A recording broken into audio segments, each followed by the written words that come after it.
La Babouchka Lady est le nom que les médias ont donné à une inconnue qui a été photographiée le long du parcours du cortège présidentiel lors de l'assassinat de John F. Kennedy le 22 novembre 1963.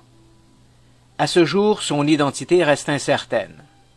Quelques années après la mort du président, une certaine Beverly Oliver, une chanteuse du Colony Club, un nightclub de Dallas, a prétendu être la Babouchka Lady. Ces prétentions demeurent très controversées. Quoi qu'il en soit, que Beverly Oliver ait été ou non la Babouchka Lady ne change rien au débat. La vidéo qui fait l'objet de cette critique s'intitule « 10 photographies mystérieuses qui ne peuvent pas être expliquées ». En quoi la photographie d'une femme se tenant debout dans un parc est-elle mystérieuse et inexpliquée? Que l'identité de cette femme soit nébuleuse est une chose, mais sa photographie n'a rien de mystérieux et encore moins d'inexplicable.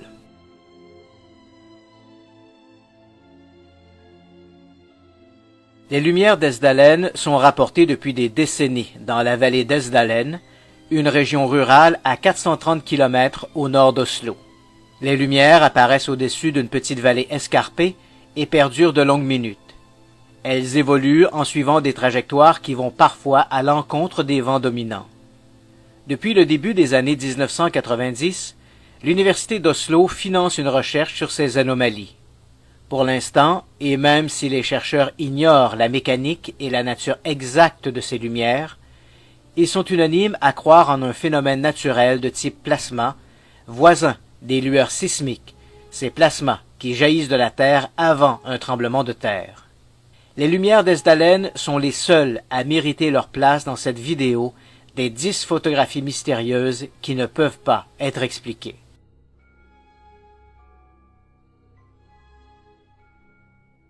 La photographie du monstre de Hook Island a été prise le 12 décembre 1964. Ce jour-là, Robert Le Serec et sa femme traversaient la baie de Stonehaven, près de Hook Island, dans le Queensland. Ils ont alors aperçu une forme sombre ressemblant à un gigantesque tétard dont la taille devait atteindre 20 ou 25 mètres de long. Les Le Serec ont pris plusieurs photos de la bête. À un moment donné, la créature aurait ouvert la gueule avant de s'éloigner. Malheureusement, une analyse détaillée de la photographie montre que le négatif a été retouché. Les experts croient que le monstre n'est rien de plus qu'une longue bâche de plastique à moitié ensevelie dans le sable de la baie de Stonehaven pour faire croire en l'existence d'un monstre. Les doutes sont d'autant plus légitimes que depuis 1959, Robert Le Serec essayait de monter une affaire lucrative ayant pour thème central une histoire de monstres marins. La photographie de l'homme de l'espace a été prise le 23 mai 1964 par un certain Jim Templeton. Ce jour-là, M. Templeton, sa femme Annie et leur fille de 5 ans, Elizabeth, se sont arrêtés près de Burke Marsh pour se dégourdir les jambes. M. Templeton en a profité pour prendre des photographies de sa fille assise dans l'herbe. Au développement, il a remarqué, derrière sa fille, la présence d'une silhouette ressemblant à un astronaute. La photographie a été récupérée par les ufologues qui l'ont montée en épingle. M. Templeton a toujours prétendu qu'il n'y avait personne d'autre sur la colline et qu'il n'avait vu personne derrière sa fille au moment de la prise de vue. Une analyse montre toutefois que la silhouette pourrait bien être Annie, son épouse. En modifiant les contrastes, on découvre en effet que le dit astronaute ne porte pas une combinaison, mais une robe bleu pâle. Or, ce jour-là, comme en fait foi cette autre photographie de la petite Elizabeth, et sur laquelle on peut voir aussi Madame Templeton, cette dernière porte une robe bleu pâle. Si le vêtement paraît blanc sur la photo, c'est simplement parce qu'il est surexposé par le soleil. Mais pourquoi M. Templeton n'a-t-il pas vu sa femme derrière sa fille? Parce que le type d'appareil 35 mm qu'utilisait M. Templeton ne montrait dans le viseur que 70% de l'image réelle. En ajustant sa fille au centre du cliché, M. Templeton ne pouvait plus voir ce qu'il y avait derrière l'enfant.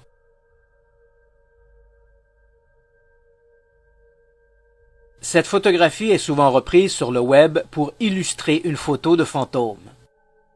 Selon la légende, le 4 décembre 1924, alors que le cargo SS Watertown faisait route vers New York, venant du canal de Panama, deux marins, James Courtney et Michael Mahon, seraient morts des suites d'une intoxication par des gaz mortels.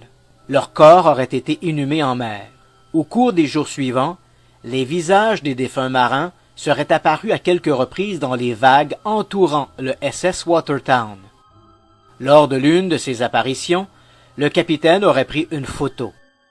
Le cliché a été publié pour la première fois en 1934, 10 ans après le soi-disant événement. Malheureusement, une analyse détaillée de l'image montre que la photo a été retouchée. Il s'agit d'un vulgaire trucage photographique, comme cela était très populaire dans les années 1930.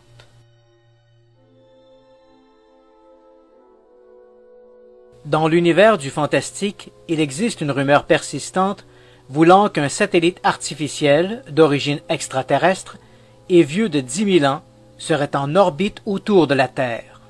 Les amateurs ont même surnommé ce satellite le Chevalier Noir. Henry Verne s'en est aussi inspiré pour une aventure de son héros Bob Moran. Malheureusement, les photographies présentées dans le clip des 10 photographies mystérieuses qui ne peuvent pas être expliquées n'est rien d'autre qu'un revêtement thermique que l'astronaute Jerry Ross a échappé dans l'espace lors d'une sortie hors de la navette Endeavour durant la mission STS-88 en décembre 1998. Comme l'objet virevolte dans l'espace, il est normal que les photographies montrent un objet qui change de forme. Selon la légende, cette photographie aurait été prise dans les années 1950. La famille Cooper venait d'emménager dans leur nouvelle maison au Texas. Pour cette première soirée dans leur nouvelle demeure, Madame Cooper, ses deux garçons et sa mère, donc la grand-mère des enfants, se sont réunis dans la cuisine pour prendre une photo. Au développement, les Cooper ont été surpris de voir ce corps suspendu la tête en bas. L'histoire du fantôme des Cooper n'a fait son apparition qu'au début des années 2010. Étrange pour une photographie censée remonter aux années 1950. Depuis, les enfants apparaissant sur la photo, les frères Robert et James Cooper, se sont reconnus et jurent n'avoir jamais entendu parler de cette histoire de fantôme. Ils ont expliqué que leur mère jetait parfois des photographies qu'elle n'aimait pas. Quelqu'un aura visiblement trouvé l'une de ces photographies et l'aura manipulée en y ajoutant l'image, tête en bas, d'une ballerine, rendue floue à souhait pour faire croire à une histoire de fantôme. Une analyse de l'image montre d'ailleurs que les ombres du fantôme ne collent pas aux autres ombres de la photo. Encore une fois, il s'agit d'une fraude.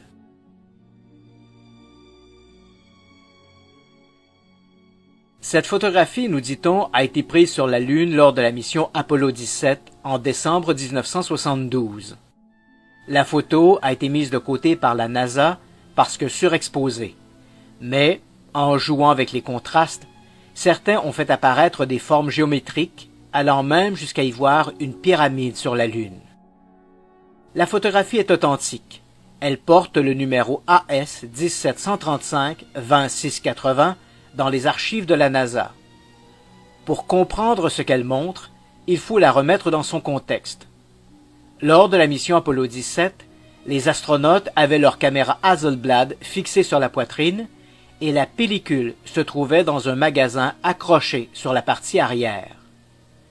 La photo AS-17-135-20680 est la dernière d'un magasin de pellicules attaché à la caméra de l'astronaute Eugene Cernan. Si on regarde les photographies prises juste avant, on voit que Cernan s'affairait aux côtés du rover, la Jeep lunaire, dont les tubulures métalliques forment des angles droits. De toute évidence, la forme triangulaire apparaissant sur la photo n'est pas une pyramide, mais la jonction de deux tubes de métal.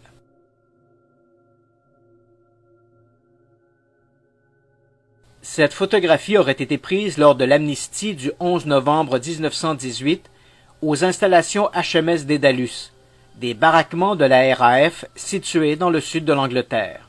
Sur la dernière rangée, On peut voir derrière l'un des militaires le visage partiellement dissimulé et diaphane d'un autre homme. Il s'agirait du mécanicien Freddie Jackson, décédé quelques jours plus tôt, décapité par l'hélice d'un avion. La photo a été publiée pour la première fois en 1975 dans un ouvrage intitulé Flight Toward Reality, écrit par Sir Victor Goddard, un retraité de la RAF. Le problème avec cette histoire, et il est de taille, c'est que les archives militaires ne gardent aucune trace d'un quelconque mécanicien du nom de Freddie Jackson qui serait mort dans un accident sur la base des Dallas.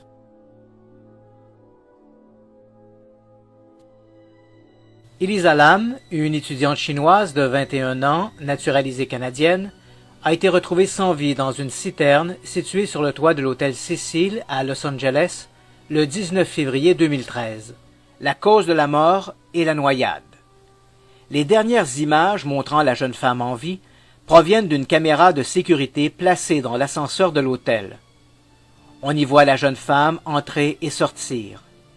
Elle est agitée et semble craindre quelqu'un ou quelque chose, une menace que l'on ne voit pas. Ces images sont intrigantes, mais certainement pas inexplicables. Qui plus est lorsque l'on sait que Mademoiselle Lam souffrait de problèmes bipolaires et présentait parfois des comportements insolites. S'appuyant sur les antécédents psychiatriques de Mademoiselle Lam, les enquêteurs ont conclu que sa mort était purement accidentelle.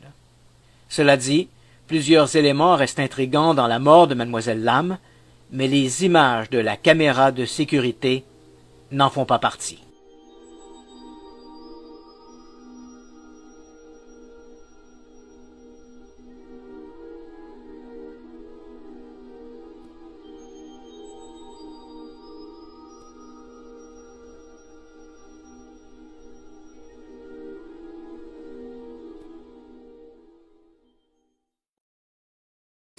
A prétendu être la Babouchka Lady. Ses prétentions demeurent très controversées. Quoi qu'il en soit, que Beverly Oliver ait été ou non la Babouchka Lady ne change rien au débat. La vidéo qui fait l'objet de cette critique s'intitule « 10 photographies mystérieuses qui ne peuvent pas être expliquées ». En quoi la photographie d'une femme se tenant debout dans un parc est-elle mystérieuse et inexpliquée? Que l'identité de cette femme soit nébuleuse est une chose, mais sa photographie n'a rien de mystérieux et encore moins d'inexplicable.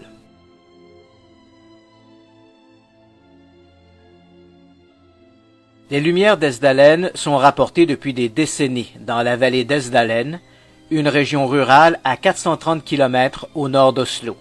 Les lumières apparaissent au-dessus d'une petite vallée escarpée et perdurent de longues minutes. Elles évoluent en suivant des trajectoires qui vont parfois à l'encontre des vents dominants. Depuis le début des années 1990, l'Université d'Oslo finance une recherche sur ces anomalies. Pour l'instant, et même si les chercheurs ignorent la mécanique et la nature exacte de ces lumières, ils sont unanimes à croire en un phénomène naturel de type plasma, voisin des lueurs sismiques, ces plasmas qui jaillissent de la Terre avant un tremblement de terre. Les lumières d'Esdalen sont les seules à mériter leur place dans cette vidéo des 10 photographies mystérieuses qui ne peuvent pas être expliquées.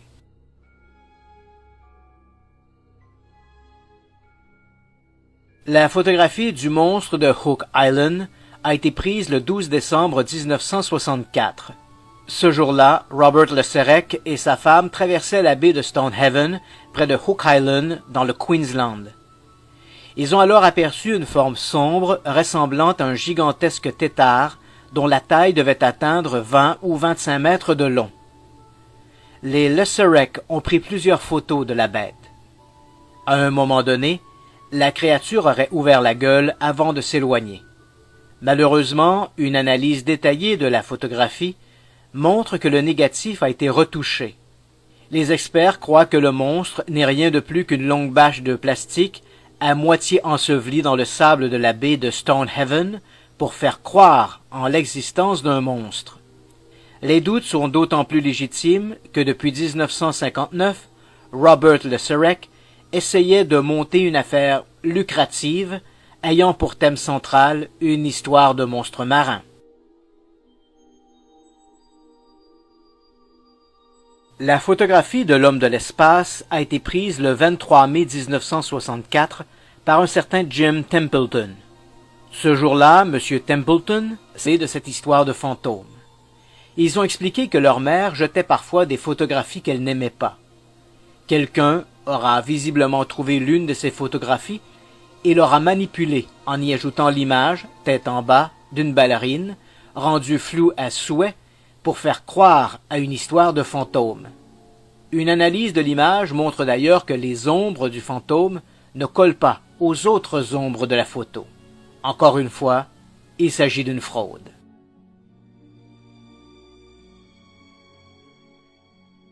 Cette photographie, nous dit-on, a été prise sur la Lune lors de la mission Apollo 17 en décembre 1972. La photo a été mise de côté par la NASA parce que surexposée. Mais, en jouant avec les contrastes, certains ont fait apparaître des formes géométriques, allant même jusqu'à y voir une pyramide sur la Lune. La photographie est authentique. Elle porte le numéro AS 17135-20680 dans les archives de la NASA. Pour comprendre ce qu'elle montre, il faut la remettre dans son contexte. Lors de la mission Apollo 17, les astronautes avaient leur caméra Hasselblad fixée sur la poitrine et la pellicule se trouvait dans un magasin accroché sur la partie arrière. La photo AS-17-135-20680 est la dernière d'un magasin de pellicules attaché à la caméra de l'astronaute Eugene Cernan. Si on regarde les photographies prises juste avant, on voit que Cernan s'affairait aux côtés du rover, la Jeep lunaire, dont les tubulures métalliques forment des angles droits. De toute évidence, la forme triangulaire apparaissant sur la photo n'est pas une pyramide, mais la jonction de deux tubes de métal.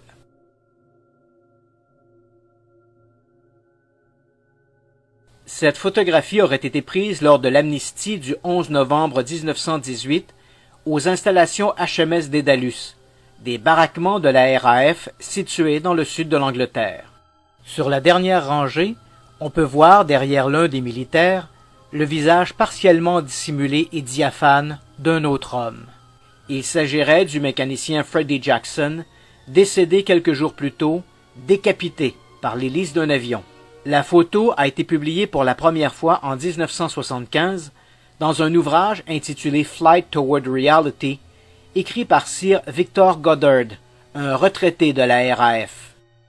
Le problème avec cette histoire, et il est de taille, c'est que les archives militaires ne gardent aucune trace d'un quelconque mécanicien du nom de Freddie Jackson qui serait mort dans un accident sur la base Daedalus.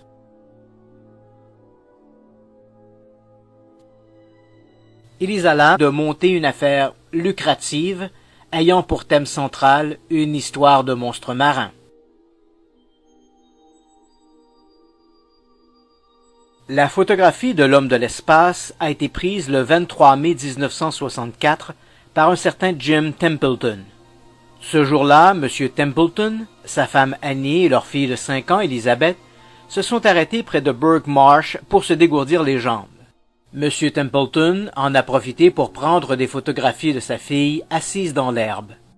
Au développement, il a remarqué, derrière sa fille, la présence d'une silhouette ressemblant à un astronaute.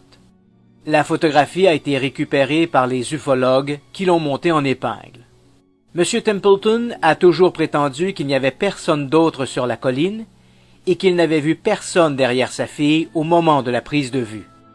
Une analyse montre toutefois que la silhouette pourrait bien être Annie, son épouse.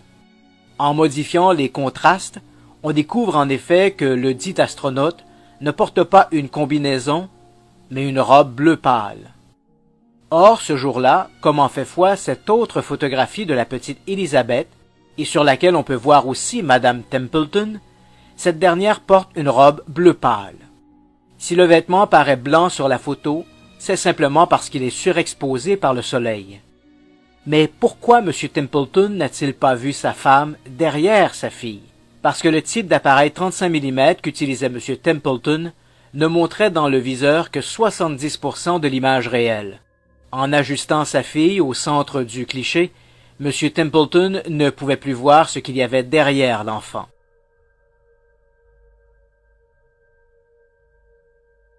Cette photographie est souvent reprise sur le web pour illustrer une photo de fantôme.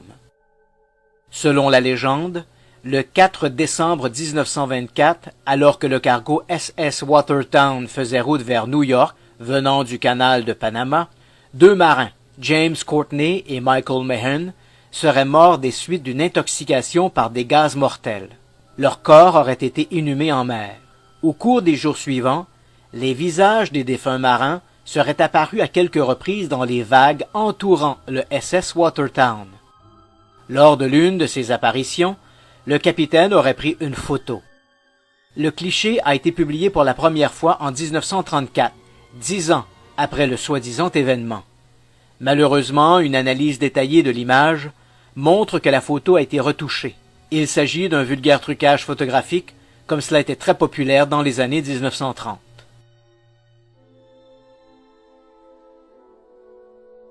Dans l'univers du fantastique, il existe une rumeur persistante voulant